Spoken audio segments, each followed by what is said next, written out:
Welcome to Standard Chartered Money Insights, a podcast series by Standard Chartered Bank that brings you market views and insights on the go. Welcome to Cut to the Chase.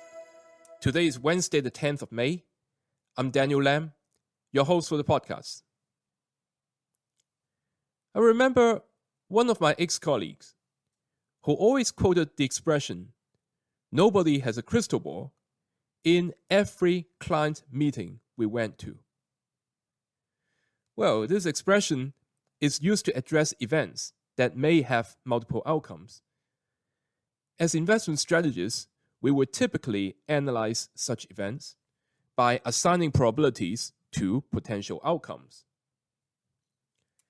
Now, the event that is currently keeping investment strategists busy is, of course, the US debt ceiling.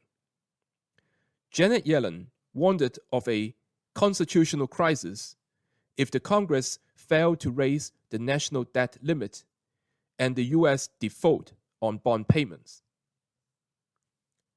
Now, if one has been around the market for a while, one may well have a first and quite cynical reaction to this subject and say something like, well, they're going to have to raise the limit anyway.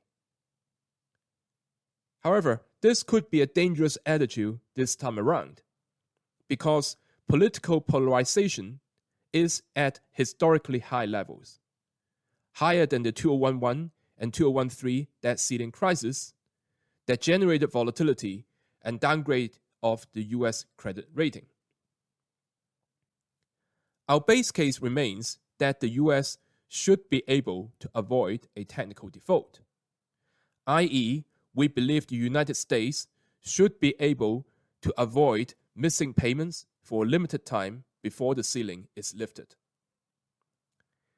However, one should not rule out such a possibility of default, especially in the world of contested elections, when federal debt has risen from 35% of GDP in 2007 to the current 97% today. Market instruments such as one-year US credit default swap, i.e. CDS, if you look at the spread, is implying probability of default at single digits. But many on the street are seeing probability ranging from 10% up to 35%. Now, the odds of a technical default may rise if the Fed clearly achieves a soft landing for the economy. In that case, Republicans may despair about their 2024 election odds and thus run greater risk of this technical default.